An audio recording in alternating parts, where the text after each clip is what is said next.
I don't think you belong here. This is for first-class passengers only. A pilot told a black man he didn't belong in first class. What the pilot didn't know? That man owned the software running the plane. 60 seconds later, the flight was grounded. The pilot? Escorted off in front of everyone. But here's the twist nobody saw coming. This wasn't the pilot's first time. And Micah Stokes knew it all along. Micah Stokes didn't dress like power. No tailored suit. No gold watch. Just a faded Howard University hoodie, beat-up Jordans, and a black backpack slung over one shoulder. Standing in the first-class boarding line at Charlotte Douglas International Airport on a sticky North Carolina morning, he looked like any other exhausted traveler trying to escape the July heat. Behind him, a college student named Jalen Vaughn scrolled through his phone, AirPods in, oblivious. Ahead, the gate agent scanned boarding passes with robotic efficiency. Flight 281 to Houston George Bush Intercontinental was running on time. Then the pilot appeared. Tall, sunburned, arms crossed. He stood near the jetway entrance like a bouncer at an exclusive club, eyes sweeping the line. When his gaze landed on Micah, it lingered, just a second too long. Sir. Micah looked up. The pilot nodded toward the back of the terminal. Main cabin's boarding over there. Silence dropped like a stone. Micah blinked once. Twice. I'm seat 1A. The pilot's jaw tightened. His voice dropped lower, quieter, but not quiet enough. That section's for priority passengers. The gate agent froze mid-scan. Her screen showed green. Verified. First class. She opened her mouth, hesitated, then whispered, He's first class. The pilot didn't apologize. Didn't even flinch. He just turned and walked toward the cockpit, muttering something under his breath that sounded like, yeah, sure he is. Jalen pulled out one AirPod. His thumb hovered over his phone's camera icon. Micah exhaled slowly, shoulders loose, face unreadable. He'd been here before, different airport, different face, same script. He stepped forward, boarding pass in hand, and disappeared down the jet bridge without a word. But Jalen didn't follow right away. He hit record. The red dot blinked in the corner of his screen as he whispered into the mic. Y'all, I just watched a pilot try to kick a black man out of first class. By the time he boarded, the video was already uploading. If you saw this happen in front of you, would you speak up or stay silent? Drop your answer below. The words hung in the air like smoke after a gunshot. Main cabin's that way. It wasn't what the pilot said, it was how he said it. That casual dismissiveness. That tone reserved for people he thought didn't belong. And everyone in line heard it. A middle-aged white woman in yoga pants shifted uncomfortably, pretending to check her phone. A businessman in a wrinkled polo glanced sideways, then quickly looked away. No one said anything. They never did. Except Jalen. He stood 3 people back, phone still recording, heart pounding. He'd grown up in Atlanta, Georgia, where his grandfather told him stories about sitting in the back of buses, about being told where he could and couldn't go. This wasn't 1965. This was a Friday morning in 2024 at one of the busiest airports in the South. And it was happening right in front of him. The gate agent, a young black woman with box braids and tired eyes, looked like she wanted to disappear.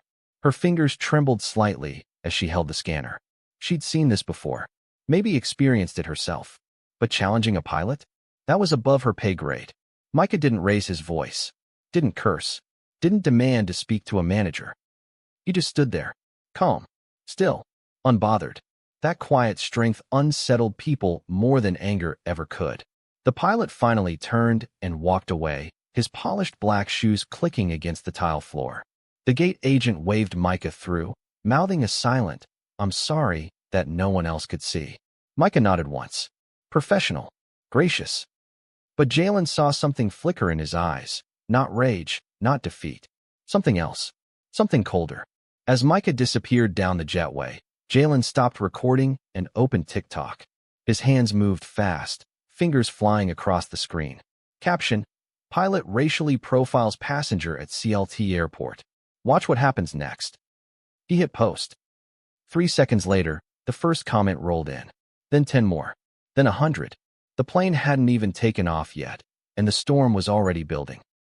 35,000 feet below, Justice was about to board Flight 281. Jalen's phone buzzed before he even reached his seat. Notifications flooded in like a dam had burst. Hearts, shares, comments scrolling so fast he couldn't read them all. His TikTok had 12,000 views in under 2 minutes. He slid into seat 18C, still staring at the screen. His roommate from Georgia State texted, "Bro, is this real?" Another comment popped up, "I hope someone sues that airline." Then another, "This is why I don't fly." Jalen's chest tightened. He wasn't an activist, wasn't trying to go viral. He'd just recorded what he saw, what everyone else pretended not to notice. Up in first class, Micah settled into 1A, tucking his backpack beneath the seat. He pulled out his phone, swiped away 3 missed calls, and opened his email. A message from his executive assistant sat at the top. "Sir, are you aware there's a video circulating from CLT?" He didn't respond. The flight attendant, a woman in her 50s with kind eyes and a Tennessee accent, stopped beside him. "Can I get you something to drink before takeoff, Mr. Stokes?" Micah glanced up. She knew his name. That meant she'd checked the manifest. That meant she knew exactly who he was. "Water's fine," he said quietly. She nodded, leaning in just slightly. "I'm sorry about what happened at the gate." Micah's jaw tightened, but his voice stayed steady. "You didn't do it." She walked away, and Micah exhaled slowly, staring out the window at the tarmac. Charlotte Douglas stretched out before him, planes lined up like dominoes, ground crews moving in practiced choreography. Somewhere out there, the pilot who dismissed him was running through his pre-flight checklist, oblivious. But Jalen wasn't oblivious. Back in economy, his video hit 100,000 views, then 200,000. The algorithm had picked it up. It was spreading across platforms, Twitter, Instagram, Facebook. People were tagging news outlets, tagging the airline, tagging the FAA. Jalen looked toward the front of the plane, wondering if the man in the hoodie had any idea what was coming. He had no idea that Micah Stokes knew exactly what was coming, and that he was the one who'd decide when it arrived. Micah didn't look at his phone again for 5 minutes. He didn't need to. He already knew what was happening, knew the pattern, knew how fast outrage spread when it had a face, a location, and a 3-second clip that confirmed what people already suspected about the world. His phone buzzed again, then again. He ignored it. The cabin filled slowly. Business travelers, families, a couple arguing quietly about carry-on space. Nobody recognized him. That was by design. Micah Stokes had built a fortune staying invisible. No magazine covers, no keynote speeches, no red carpets. He ran Stokes Aerospace from a converted warehouse in Durham, North Carolina, wearing the same hoodie he had on now. Most people thought aerospace meant rockets and satellites. They weren't wrong. But Micah's real empire lived in the code, flight navigation systems, air traffic software, real-time data analytics that kept 30% of domestic flights on schedule. If it flew commercial in the United States, there was a decent chance his company's servers were talking to it, including this one. A text finally broke through his silence. It was from Simone, his chief operating officer. The video's everywhere. CNN's asking for comment. Do we respond? Micah typed back. Not yet. She replied instantly. The board's going to want a statement. He almost smiled. The board, as if they had a say when it came to his decisions.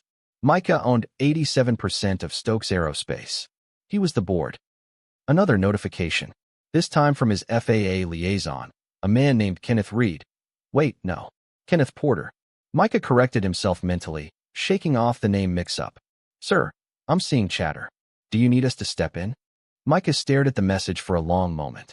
The plane's engines hummed to life, a low rumble that vibrated through the cabin. Outside, ground crew waved orange batons, guiding the jet backward from the gate. He could let it go. File a complaint later. Let HR handle it. Let the system do what systems do, bury it in paperwork and vague apologies. Or he could do what the system never expected. Micah opened a different app. Black screen. White text. Stokes Aerospace Command Interface.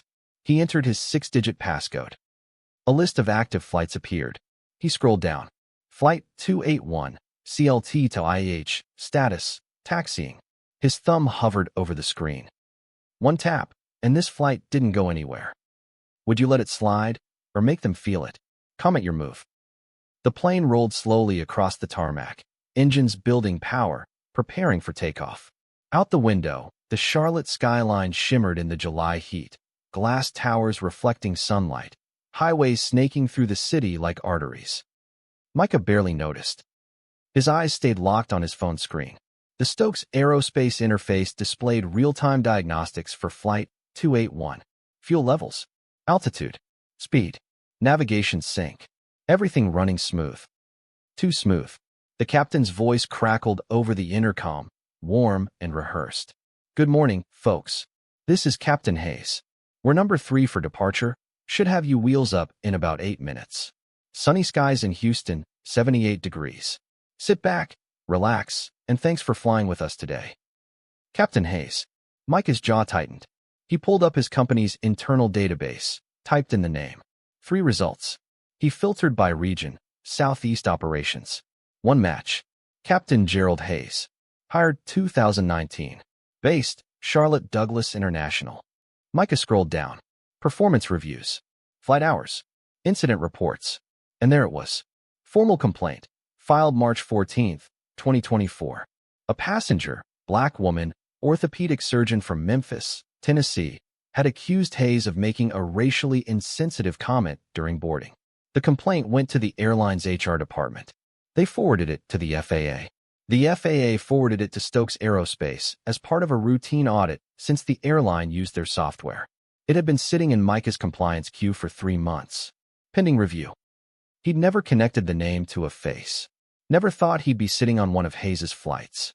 Never imagined the universe would hand him this particular kind of clarity. Micah leaned back in his seat, closing his eyes for just a second. Around him, passengers settled in, scrolling phones, closing overhead bins, whispering about layovers and meetings. None of them knew the man in 1A held their departure in the palm of his hand. The plane turned onto the runway. Micah opened his eyes. He opened his messages and typed a single line to Simone. "Pull the file on Captain Gerald Hayes. Send it to my secure folder. Now." 3 dots appeared. Then, done. Micah switched back to the command interface. His finger hovered over a red button labeled Ground Hold Request. The engines roared louder. The plane vibrated, ready to launch. And Micah Stokes made his decision. Micah's thumb pressed down. The screen flashed once. Ground Hold Request, submitted. A confirmation code appeared. #GH 281-0937. He locked his phone and slipped it into his hoodie pocket. His face gave nothing away. No anger. No satisfaction. Just the same calm he'd worn at the gate. The same quiet that made people underestimate him. Up front, Captain Hayes went through his final checks, flipping switches in the cockpit, communicating with the tower in that clipped pilot language that always sounded like code. He had no idea that in exactly 47 seconds, his entire morning was about to derail. The plane's engines revved higher. Passengers leaned back, bracing for the push of acceleration. A baby cried somewhere in the middle rows. A teenager popped in earbuds. Life continued, ordinary and unaware. Jalen, back in 18C, refreshed his TikTok feed. The video had crossed 400,000 views. Comments poured in faster than he could read them. Someone had already made a reaction video. Another account reposted it with the caption, "Pilot really thought he could embarrass the wrong one." Jalen didn't know how right they were. In the cockpit, a red light blinked on the console. Captain Hayes frowned. His co-pilot, a younger man named Torres from San Antonio, Texas, leaned forward. "What's that?" Hayes tapped the screen. "Ground hold. ATC just flagged us." "For what?" "Doesn't say." Hayes's voice tightened with irritation. He keyed the radio. "Tower, this is Flight 281. We're showing a ground hold. Can you clarify?" Static. Then a calm, professional voice. "Flight 281, hold your position. Do not proceed to takeoff. Stand by for further instruction." Hayes's hand froze on the throttle. "Copy that." He glanced at Torres. "Did we miss something in the checklist?" Torres shook his head, scanning the instruments. "Everything's green." "Then why are we sitting here?" No one answered. In the cabin, passengers started murmuring. The engines, which had been roaring moments ago, throttled back. The plane slowed, then stopped. A woman in row 9 leaned toward her husband. "Why aren't we moving?" He shrugged. "Maybe traffic." But it wasn't traffic. Micah sat perfectly still, staring out the window at the empty runway ahead. He could see other planes taking off in the distance, cutting through the summer sky like knives. Flight 281 wasn't going anywhere.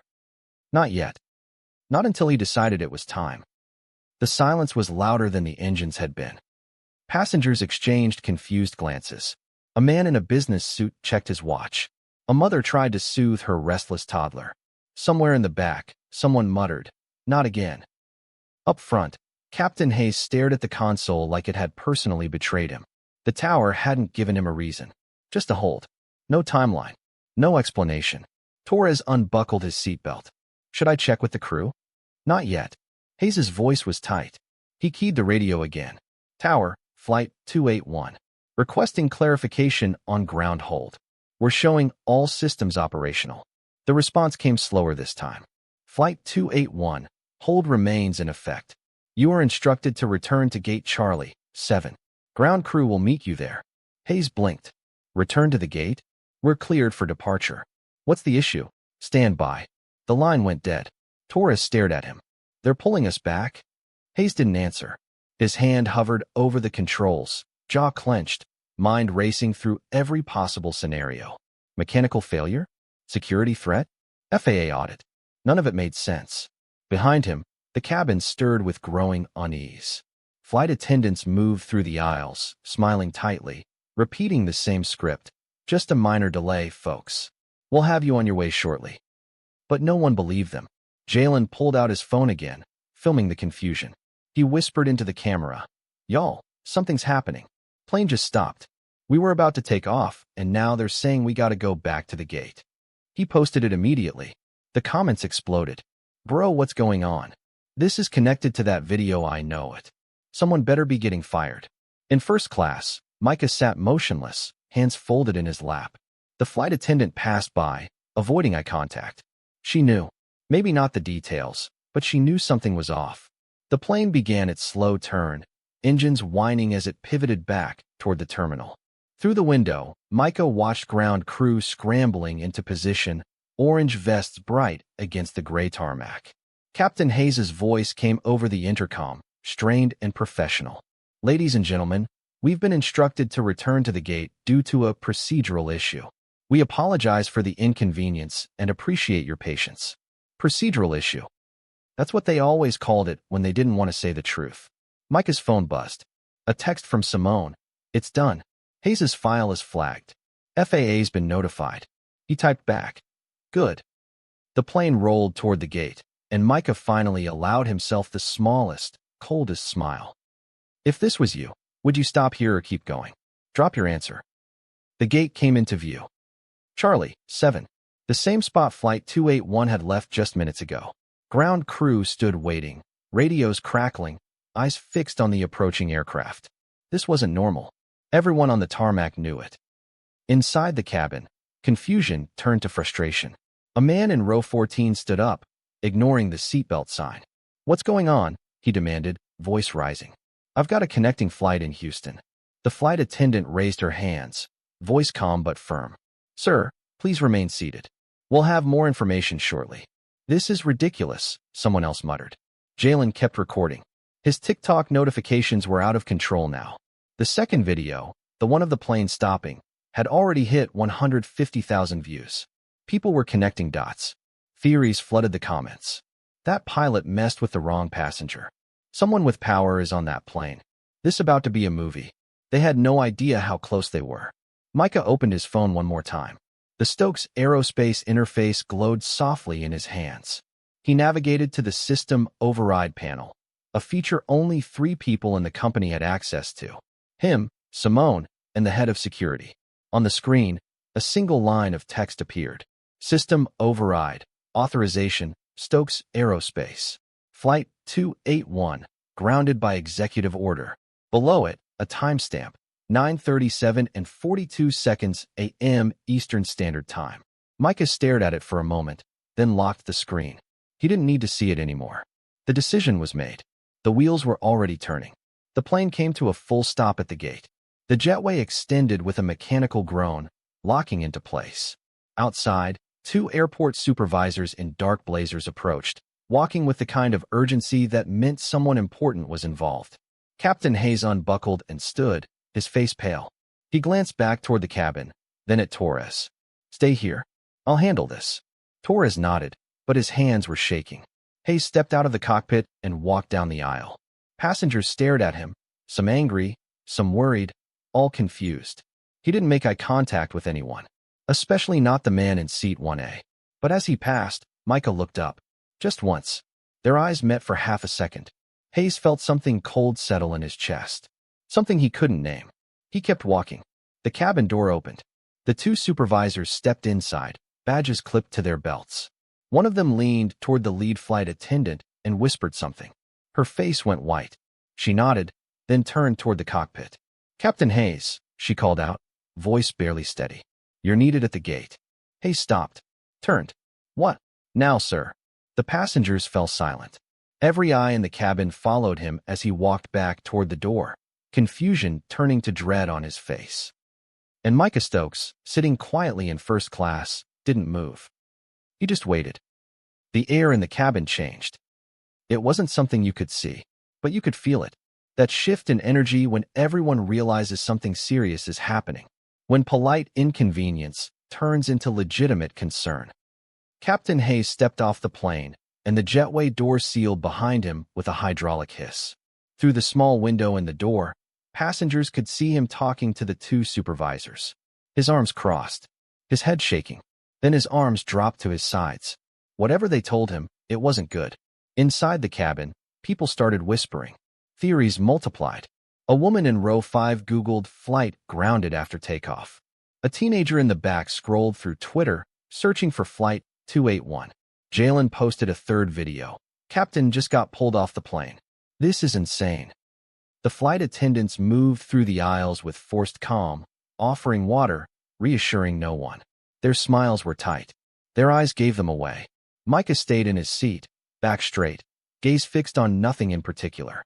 To anyone watching, he looked unbothered, patient, just another passenger caught in a delay. But inside, his mind was clear, focused. This wasn't revenge. Revenge was emotional, messy. This was correction, a realignment of reality. For too long, people like Captain Hayes moved through the world unchecked. A comment here, a look there. Small indignities stacked so high they became normal. Expected. Tolerated. Not anymore. His phone buzzed. Another message from Simone. "CNN just called again. They know it's you." Micah typed back. "Let them wait." A few rows back, a businessman leaned toward his seatmate. "You think it's a security thing? Maybe. Or mechanical. We were about to take off. If it was mechanical, they'd have caught it earlier." Then what? No one had an answer. But Jalen did. Or at least, he was starting to piece it together. He scrolled back through his own videos, replaying the moment at the gate. The pilot's dismissive tone. Micah's quiet composure. The way he'd walked onto the plane without a word. And now this. Jalen's thumb hovered over his phone. He opened a new recording, whispering low so no one around him could hear. "I don't know who that man in first class is, but I think he just shut down this whole flight." He posted it. Within 30 seconds, someone replied, "Google Micah Stokes." Jalen's heart stopped. He typed the name into his browser. The first result loaded. Micah Stokes, founder and CEO, Stokes Aerospace. Net worth, $4.2 billion. Jalen's jaw dropped. He looked toward the front of the plane, toward seat 1A, where Micah sat quietly in his Howard hoodie, looking like he didn't own a thing in the world. Except he did. He owned the system keeping this plane on the ground. And suddenly, everything made sense. Micah didn't need to look at the file again. He'd memorized it the moment Simone sent it. Every word, every date, every buried complaint that should have ended Captain Gerald Hayes' career months ago. March 14, 2024. Memphis International Airport. Dr. Keisha Langston, an orthopedic surgeon traveling to a medical conference in Phoenix, Arizona, had boarded Flight 407. First class. Seat 2B. She'd worked a 12-hour shift the night before, saved a teenager's leg after a car accident, and just wanted to sleep on the flight. Captain Hayes saw her boarding pass at the gate and said, loud enough for others to hear, "You sure you're in the right line, ma'am? Sometimes people get confused." Dr. Langston, exhausted and professional, showed him her pass. I'm sure. Hayes had smirked, shrugged, let her through, but she filed a complaint. Detailed, specific, time-stamped. She included witness statements from 2 other passengers who heard the exchange. The airline's HR department received it, sent Hayes a written warning, added it to his file, and then nothing. No suspension, no retraining, no consequences. Just a note in a folder that no one bothered to read until it became a liability. Until now. Micah leaned back in his seat, jaw tight. This wasn't an isolated incident. It was a pattern, and patterns didn't change unless someone forced them to. His phone buzzed. This time it was a call. Simone. He answered. Micah, the airline's legal team just reached out. They want to talk. Let them wait. They're offering a settlement. Full refund. Vouchers. A formal apology. I don't want vouchers. Simone paused. Then what do you want? Micah's voice was quiet. Cold. Final. I want accountability. He hung up. Outside, Captain Hayes stood in the jetway, flanked by the 2 supervisors. His face had gone from confused to pale to something worse, resignation. The kind that comes when you realize the ground beneath you has disappeared. One of the supervisors spoke in low tones. Hayes's shoulders slumped. He nodded once, twice. Then he turned and walked away from the plane, toward the terminal, toward whatever consequences were waiting for him. He never looked back. Inside the cabin, passengers craned their necks, trying to see what was happening. Jalen's phone exploded with notifications. Someone had leaked Micah's identity online. The floodgates opened. He owns the airline's software. The pilot messed with a billionaire. Justice in real time. Jalen looked toward first class again. Micah still hadn't moved. Hadn't said a word. He just sat there, calm as stone, while the world outside his window shifted in his favor. And for the first time in a long time, Jalen believed that maybe, just maybe, the right person had the power to do something. Subscribe so you never miss what happens when they pick the wrong one. The internet moved faster than the plane ever could. By 10:03 a.m., #Flight 281 was trending on Twitter. By 10:07, it hit TikTok's For You page. By 10:12, Instagram exploded with reposts, screenshots, and reaction videos. Jalen's original clip, the one from the boarding gate, had crossed 2 million views. News outlets picked it up. Local stations in Charlotte. National anchors in New York. Even international blogs were running headlines. Billionaire CEO grounded after racist encounter with pilot. Tech mogul halts flight mid-departure in power move. When discrimination meets consequence. The story of Flight 281. Inside the cabin, nearly every passenger had their phone out now. Some were recording. Others were texting family. A few were refreshing Twitter, watching the story unfold in real time while sitting in the middle of it. A woman in row 8 gasped. Oh my God, that guy up front, he's worth billions. Her husband leaned over. Who? Micah Stokes. He owns the software that runs half the airlines in the country. Wait, he's on this flight. She nodded, eyes wide. Seat 1A. Words spread like wildfire. Whispers became murmurs, became open conversation. People turned in their seats, trying to catch a glimpse of the man in the hoodie who'd just brought an entire airline to its knees. Micah felt their stares. Ignored them. A college girl in row 12 went live on Instagram. Y'all, I'm literally on the plane. The guy who shut it down is sitting right up there. This is wild. Her followers flooded the comments. Ask him if he's okay. Tell him we support him. This is the energy we need in 2024. Another passenger, an older black man in his 60s, stood up and walked toward first class. The flight attendant tried to stop him. Sir, please return to your seat. I just want to shake his hand. She hesitated, then stepped aside. The man approached Micah's row, eyes respectful. Mr. Stokes. Micah looked up. I just wanted to say thank you for not letting it slide. Micah nodded once. Appreciate it. The man smiled, then turned and walked back to his seat. A few others clapped, softly at first, then louder. Within seconds, half the cabin was applauding. Micah didn't acknowledge it, didn't wave, didn't smile. He just lowered his gaze and went back to his phone. But the moment was captured, recorded, posted, shared. Someone clipped the applause and uploaded it with the caption, "When the whole plane realizes who just saved their dignity." It went viral in minutes.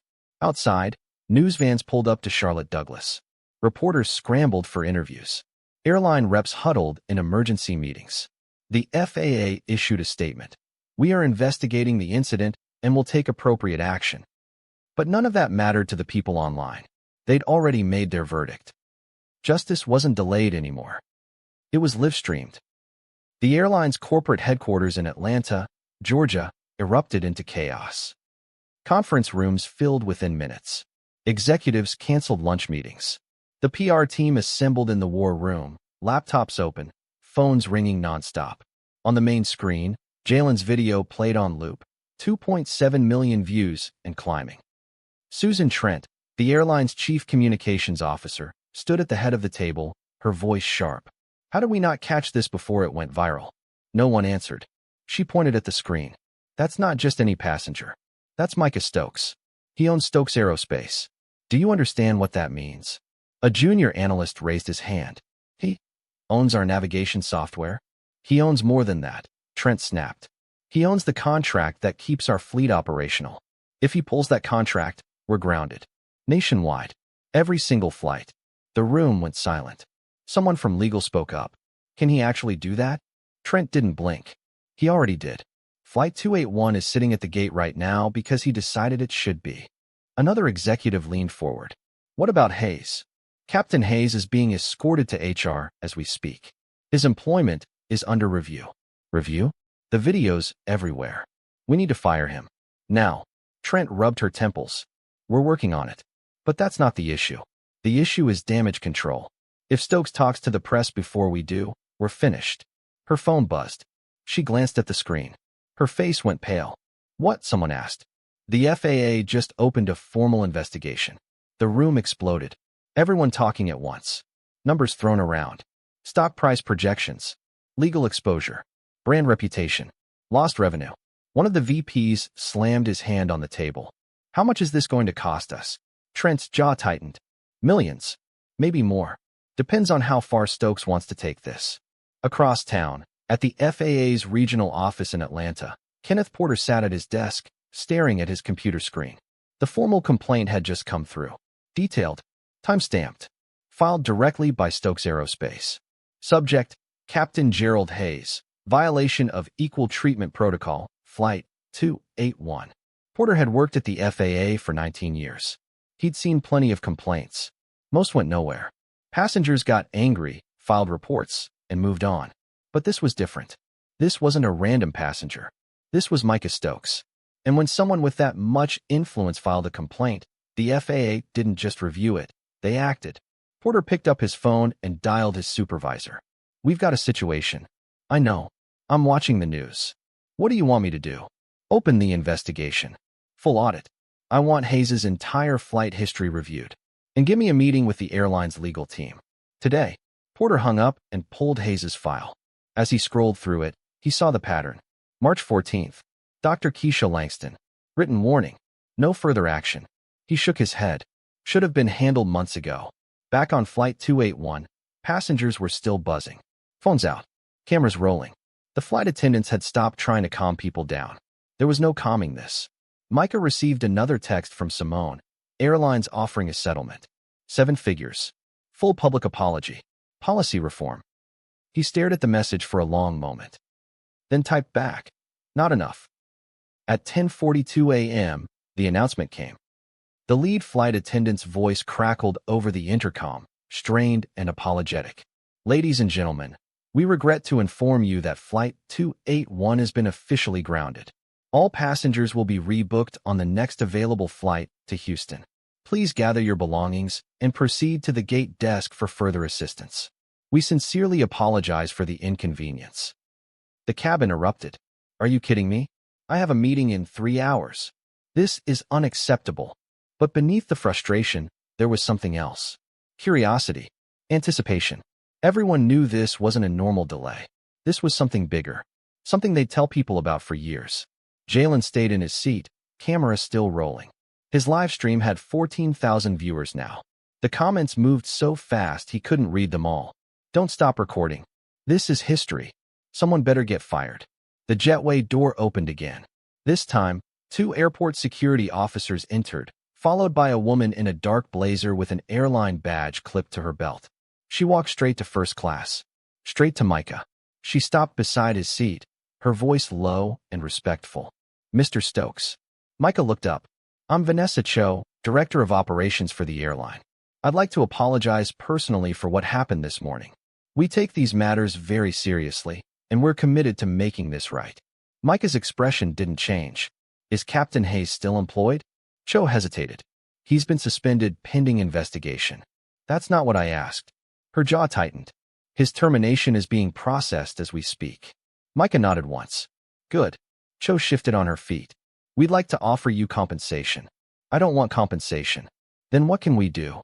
Micah leaned forward slightly, his voice calm but absolute. "You can make sure this never happens again. To anyone. Policy reform. Mandatory bias training. Independent oversight. Real consequences for discrimination. Not just paperwork." Cho swallowed hard. "I'll pass that along to our executive team." "You do that?" She nodded, then turned and walked away, her heels clicking against the floor. The security officers followed. Passengers stared. Some recorded. Others whispered. A few nodded in silent approval. Jalen zoomed in on Micah's face. Calm. Unbothered. Powerful in a way that didn't need to shout. The cabin began to empty. People grabbed bags from overhead bins, still talking, still recording, still processing what they'd just witnessed. Micah stayed seated. He wasn't in a hurry. He'd already made his point. Outside, Captain Hayes stood in a small office near the airline's administrative wing. His uniform jacket hung over a chair. His pilot's license sat on the desk in front of him. A woman from HR sat across from him, hands folded, expression unreadable. "Mr. Hayes, effective immediately, your employment with this airline is terminated. You'll receive a formal letter within 24 hours. Your benefits will be processed according to company policy." Hayes stared at the desk. "This is because of him, isn't it? This is because of your actions." He laughed bitterly. "One mistake. One comment. And my career's over." The HR rep didn't flinch. "It wasn't one mistake, Mr. Hayes. We reviewed your file. This is the second formal complaint in 6 months. You were warned." Hayes stood abruptly, chair scraping against the floor. He grabbed his jacket and walked out without another word. Back on Flight 281, Micah finally stood. He slung his backpack over one shoulder and walked toward the exit, past rows of empty seats, past flight attendants who avoided his gaze, past the ghost of an injustice that would never haunt him again. As he stepped into the terminal, a small crowd had gathered. Passengers from other flights. Airport workers. People who'd seen the videos. Someone clapped. Then another. Then a dozen more. Micah didn't acknowledge it. He just kept walking, head high, hoodie still on, looking exactly like he had when he'd arrived. Unbothered. Unshaken. Unstoppable. Subscribe before the next story leaves without you. You won't see it coming. Captain Gerald Hayes walked through Charlotte Douglas International Airport for the last time as an airline pilot. No uniform. No authority. No crew trailing behind him with rolling suitcases and easy laughter. Just a man in a wrinkled shirt carrying a duffel bag, shoulders hunched, eyes fixed on the floor. Airport security had escorted him from the administrative office to the employee exit, a side door most passengers never saw. No drama. No spectacle. Just a quiet removal, like taking out the trash. But the internet had already made it loud. By the time Hayes reached the parking garage, his name was trending. Not for heroism or skill. For hate. For arrogance. For the moment, he looked at a black man in a hoodie and decided he didn't belong. Someone had leaked his pilot ID photo. Forums dissected his flight history. Reddit threads debated whether he'd discriminated before. LinkedIn removed his profile after hundreds of reports. His phone buzzed relentlessly. Texts from colleagues. Calls from reporters. A voicemail from his union rep saying, "We need to talk." Hayes sat in his car, a silver Ford Explorer parked on level 3, and stared at the steering wheel. His hands shook. Not from fear. From rage. At Micah. At the airline. At the passengers who recorded everything. At the world that decided he was guilty in under an hour. He opened Twitter. Mistake. The first post he saw. Captain Hayes got exactly what he deserved.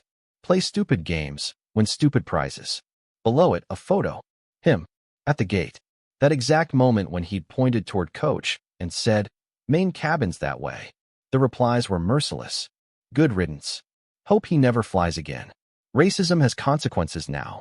Hayes threw his phone onto the passenger seat and leaned back, closing his eyes. His father had been a pilot.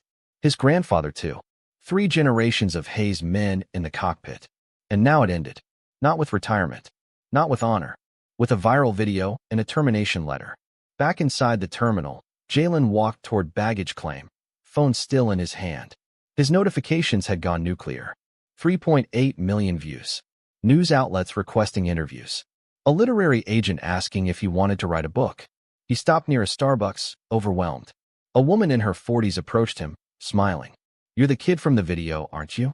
Jalen nodded. "Thank you," she said softly. "For recording. For not looking away." He didn't know what to say. I saw what happened. A lot of people see. Not everyone does something." She walked away, and Jalen stood there, feeling the weight of what he'd started. He hadn't planned to go viral. Hadn't wanted the attention. He'd just hit record because it felt wrong to stay silent. Now millions knew what happened on Flight 281, and Captain Hayes would never forget it. Micah, meanwhile, sat in the airline's VIP lounge, waiting for his rebooked flight. He'd declined their offers of upgrades, vouchers, and apologies. He didn't need gestures. He needed change. Simone called. "You're all over the news. CNN, MSNBC, Fox. Everyone's asking for a statement. I'll give one when I'm ready." "When's that?" "When I know they're listening." She laughed. "Micah, the whole country's listening." He smiled faintly. "Good." An hour later, Hayes pulled out of the parking garage and onto the highway, heading toward his apartment in Concord, North Carolina. He didn't look back at the airport. Didn't wave. Didn't acknowledge the place that had defined his identity for 12 years. It was over. And everyone knew it.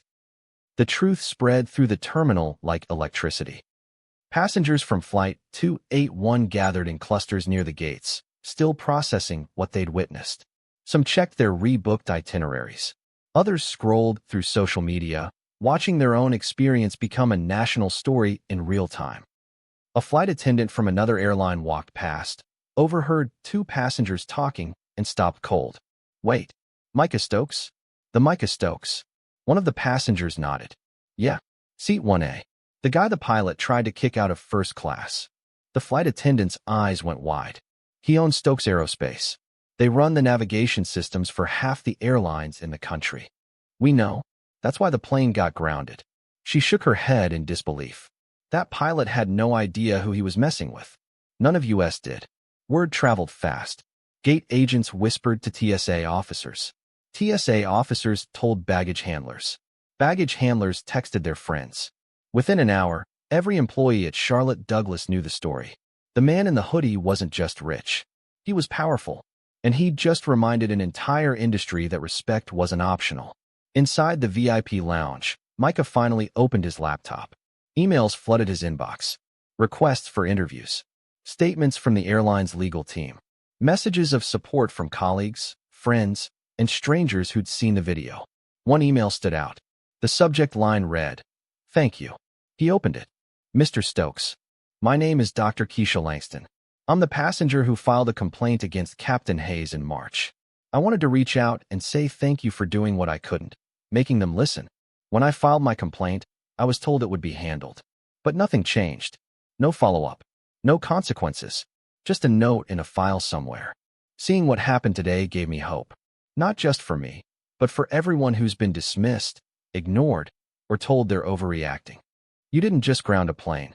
You grounded the arrogance that's been flying unchecked for too long. Thank you. Dr. Keisha Langston, Memphis, Tennessee."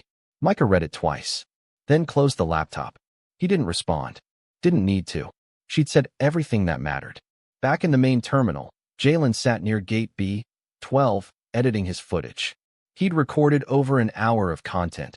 Boarding, the delay, the grounding, the applause. His followers were begging for a full breakdown. But as he scrolled through the clips, he realized something. This wasn't just a story about a billionaire shutting down a flight. It was a story about accountability. About power used correctly. About a man who could have stayed silent, but chose not to. Jalen opened a new video and hit record. A lot of y'all are asking what happened on Flight 281. Here's the truth. A pilot saw a black man in first class and assumed he didn't belong. What the pilot didn't know? That man owns the software running the plane. And when you disrespect someone with that kind of power, you don't just lose your job. You lose the narrative. He paused, glancing toward the VIP lounge where Micah sat, unseen by most, but felt by everyone. Micah Stokes didn't make this about revenge. He made it about respect. And that's the difference between power and pettiness. Jalen posted the video. Within minutes, it had 500,000 views. The comments poured in. This is how you use influence. Respect earned, not demanded. Flight 281 changed the game. An hour later, Micah boarded his rebooked flight to Houston. First class, seat 2A this time. The flight attendant greeted him with a warm smile. "Welcome aboard, Mr. Stokes. Can I get you anything?" "Water's fine." She nodded and walked away. No assumptions. No questions. Just respect. Micah settled into his seat, pulled out his phone, and opened a message from Simone. The airline just announced mandatory bias training for all staff. Independent Oversight Committee. New discrimination reporting system. They're calling it the Stokes Initiative. He stared at the message for a long moment. Then typed back, "Good start." The plane pushed back from the gate. This time, no one stopped it. By noon, Flight 281 wasn't just trending, it was everywhere. CNN ran a segment titled, "When Power Meets Prejudice, the Micah Stokes Story." MSNBC hosted a panel discussion about systemic bias in the airline industry. Fox News debated corporate overreach versus individual accountability. Everyone had an opinion, but the Real storm lived online. Jalen's original video hit 9.4 million views. TikTok creators stitched it with reaction clips. Twitter threads dissected every detail. Instagram influencers posted solidarity statements. Even LinkedIn, corporate, buttoned-up LinkedIn, exploded with think pieces about workplace discrimination and the importance of accountability. Hashtag Flight 281 became the #1 trending topic in the United States. Memes spread like wildfire. A photo of Micah in his Howard hoodie captioned, "When you own the airline but dress like you're going to the library." A side-by-side comparison. Captain Hayes before the flight / Captain Hayes after the flight. One showed him confident. The other showed an empty cockpit.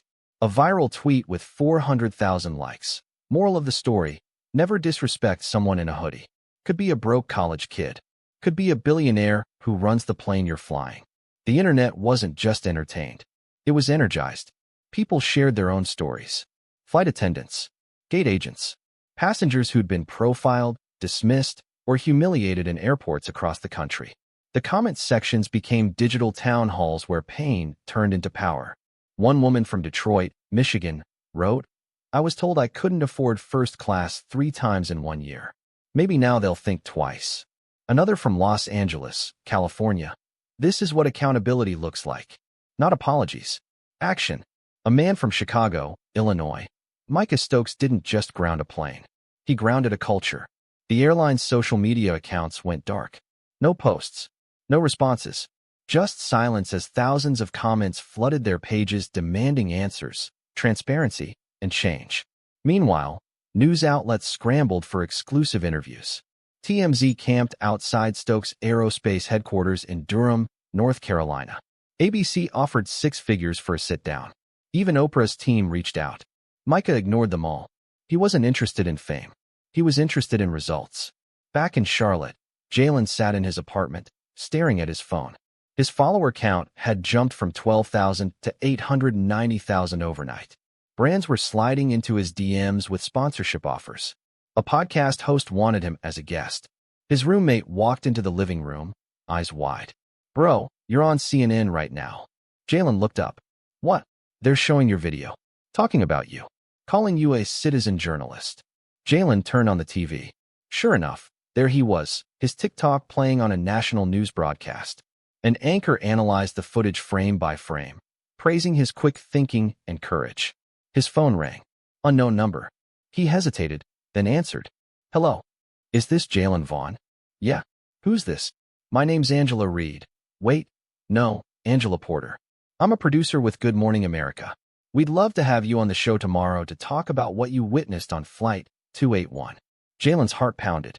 Yeah? Yeah, I can do that." "Great. I'll send over the details." "And Jalen, what you did mattered. Don't let anyone tell you otherwise." She hung up. Jalen sat back on the couch, overwhelmed. He'd recorded a video because it felt right. He hadn't expected any of this. But the world had been waiting for a story like this. A story where the underdog won. Where power didn't protect the guilty. Where justice wasn't delayed, it was live-streamed. And Micah Stokes had given them exactly that. 35,000 feet above the ground, Micah's plane cruised toward Houston. He stared out the window, watching clouds drift past, unbothered by the chaos below. His phone buzzed. A text from Simone. "You broke the internet." He typed back. "Good. Maybe now they'll fix it." Comment below, what city are you watching this from? Let's see how far this story's reached. The phone call started before lunch and didn't stop until midnight. In Atlanta, the airline's executive team held their third emergency meeting of the day. The conference room looked like a war zone. Laptops everywhere, empty coffee cups stacked on tables, faces pale with exhaustion. Susan Trent stood at the whiteboard, marker in hand, listing damages in real time. Stock price, down 8%. Social media sentiment, 91% negative. Projected revenue loss, $47 million and climbing. Pending lawsuits, 3, expected to grow. She turned to face the room. "We need a strategy. Now." The chief legal officer, a man named Kenneth, he corrected himself mentally, Richard Benson, leaned forward. "We've already terminated Hayes. What more can we do?" "It's not enough," Trent snapped. "The public doesn't want one pilot fired. They want systemic change. They want proof this won't happen again. So what do you suggest?" Trent pointed at the screen behind her, where Micah's face filled the display, a professional headshot from a Forbes article 3 years ago. "We meet his demands." "All of them." A VP from operations shook his head. "You're talking about mandatory bias training, independent oversight, public transparency reports. That's millions in implementation costs. And doing nothing costs us everything." Trent shot back. "Micah Stokes isn't some random passenger we can settle with vouchers. He owns the infrastructure we rely on. If he pulls that contract, we're not just losing money, we're losing flights. Nationwide." The room fell silent. Someone from finance spoke up, voice shaky. "Can he actually do that?" "Legally." Benson nodded slowly. "His contract has a morality clause. If we're found to have violated civil rights standards, he can terminate without penalty." "Jesus." Trent capped her marker. "So we don't give him a reason. We implement everything he asked for. We make this airline a model for change. And we pray the public buys it." Across town, at the FAA regional office, investigators pored over Captain Hayes' personnel file. Every flight log, every passenger complaint, every performance review from the past 5 years. What they found wasn't pretty. 3 complaints total. 2 dismissed. 1, Dr. Langston's, pending. A pattern of borderline behavior that supervisors had noted but never escalated. Kenneth Porter, the lead investigator, rubbed his eyes. He'd been at this for 6 hours straight. His supervisor stood behind him, arms crossed. "This should have been handled months ago," the supervisor said quietly. Porter nodded. "The complaint was filed in March. It's October. Why the delay?" "Standard procedure. Complaints get logged, reviewed, and queued." Hayes' was still in queue when this happened. The supervisor's jaw tightened. "From now on, complaints involving discrimination go to priority review. Same day. No exceptions." Porter looked up. "You're changing protocol?" "I'm covering our asses. Because if this happens again and we didn't act, it's on us." He walked out, leaving Porter alone with the file. Hayes' career was over, but the system that protected him for so long, that was just starting to crack. And Micah Stokes wasn't done applying pressure. Micah landed in Houston at 2:47 p.m. George Bush Intercontinental Airport felt different than Charlotte. Bigger, louder, more anonymous. He blended into the crowd, just another traveler in a hoodie pulling a carry-on through Terminal C. No one recognized him here. No applause. No stares. Just the quiet invisibility he preferred. His phone buzzed as he walked toward ground transportation. Simone again. "The airline CEO wants to meet. In person. Tomorrow morning. Dallas, Texas." Micah stopped walking. A meeting with the CEO meant they were desperate. It meant the board had finally realized this wasn't going away with a press release and a severance package.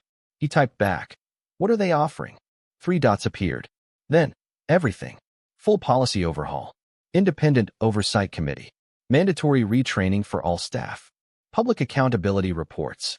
And they want to name it after you. Micah stared at the message. The Stokes Initiative. His first instinct was to say no. He didn't want his name attached to corporate damage control. Didn't want to be the face of a PR campaign designed to salvage a reputation. But then he thought about Dr. Keisha Langston, about Jalen, about every passenger who'd ever been profiled, dismissed, or told they didn't belong. If his name could protect them, maybe it was worth it. He called Simone. She answered on the first ring. You're considering it. I'm listening. Micah, this is bigger than Hayes. Bigger than one flight. If you push this through, you're changing industry standards. Every airline will have to follow. And if I don't, then nothing changes. They'll fire Hayes, issue an apology, and move on. 6 months from now, someone else gets profiled at a gate, and the cycle repeats. Micah exhaled slowly. Set the meeting. Dallas. Tomorrow. 10 a.m. Done. What are you going to ask for? Accountability. Real oversight. Not just policies, enforcement. I want quarterly audits. Public reporting. And I want representation on the oversight board. Simone paused. You're asking for a seat at the table. I'm taking one. She laughed. They're going to hate this. Good. Maybe they'll actually listen. He hung up and walked outside into the Houston heat.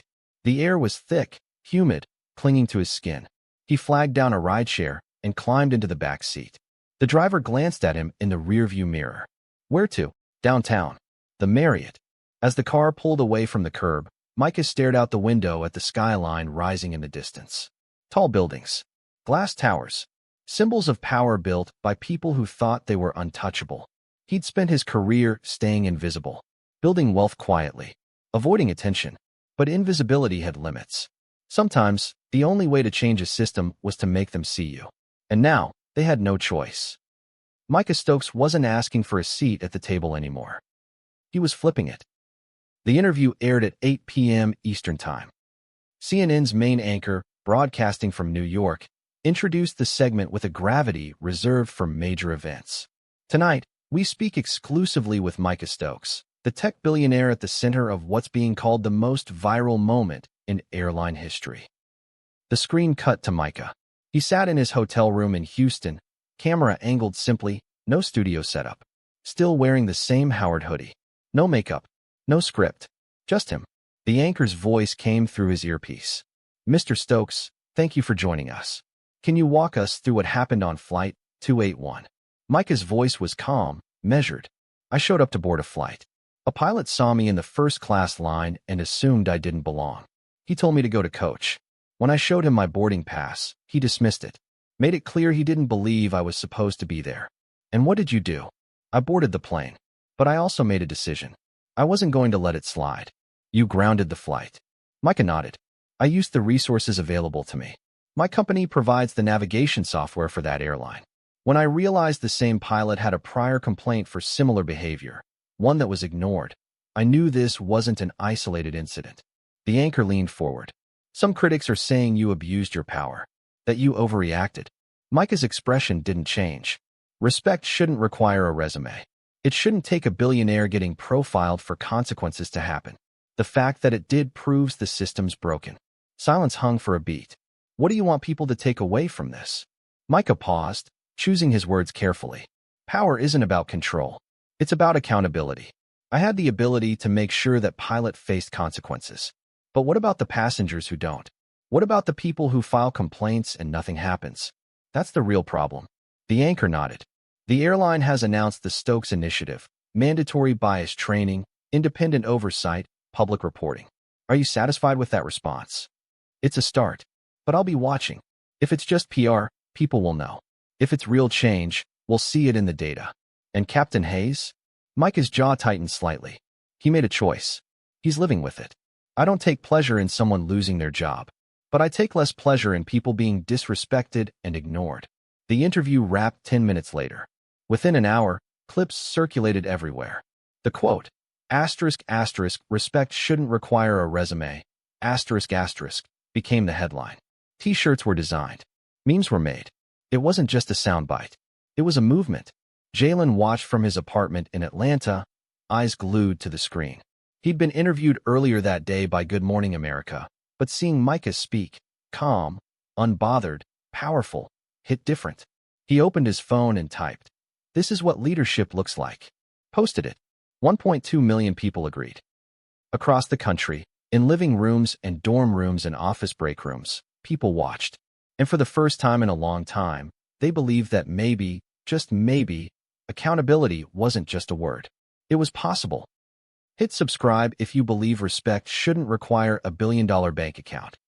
1 year later, Micah Stokes walked through Charlotte Douglas International Airport on a Tuesday morning. Same hoodie, same sneakers, same quiet confidence. But everything else had changed. Near Gate C7, the exact spot where Flight 281 had been grounded, a bronze plaque now hung on the wall. In recognition of the events of October 2024, this terminal stands as a reminder that respect, dignity, and accountability are not negotiable. The Stokes Initiative, leading change, one flight at a time. Micah paused in front of it. Read it once, then kept walking. The initiative had worked. Mandatory bias training rolled out across 32 airlines. Independent oversight committees reviewed discrimination complaints within 72 hours. Public accountability reports published quarterly. Real consequences for real actions. And the numbers proved it. Complaints dropped 43% in the first 6 months. Passenger trust increased. The industry shifted, not because they wanted to, but because they had to. Micah's phone buzzed. A text from Dr. Keisha Langston, flying through Charlotte today. Saw the plaque. Thank you for making them listen. He smiled and replied, we did it together. At Gate B12, Jalen Vaughn stood with a camera crew from a major streaming platform. They were filming a documentary about Flight 281, a year-long project tracing the story from viral moment to industry reform. Jalen had graduated early, turned down corporate sponsorships, and launched his own media company focused on accountability journalism. He wasn't just the kid who recorded a video anymore. He was a voice people trusted. Ready for the final interview? The director asked. Jalen nodded. Let's do it. They filmed him standing near the gate where it all started. He looked into the camera and said, a year ago, I hit record because something felt wrong. I didn't know it would change an industry.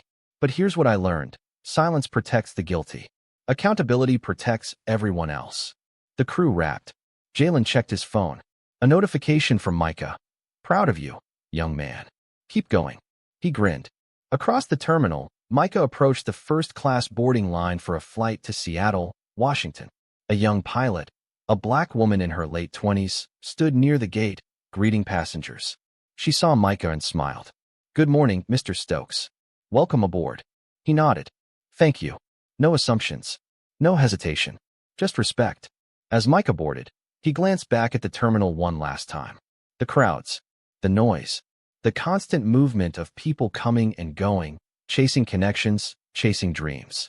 Flight 281 was just one moment. One decision. One man refusing to let disrespect fly unchecked.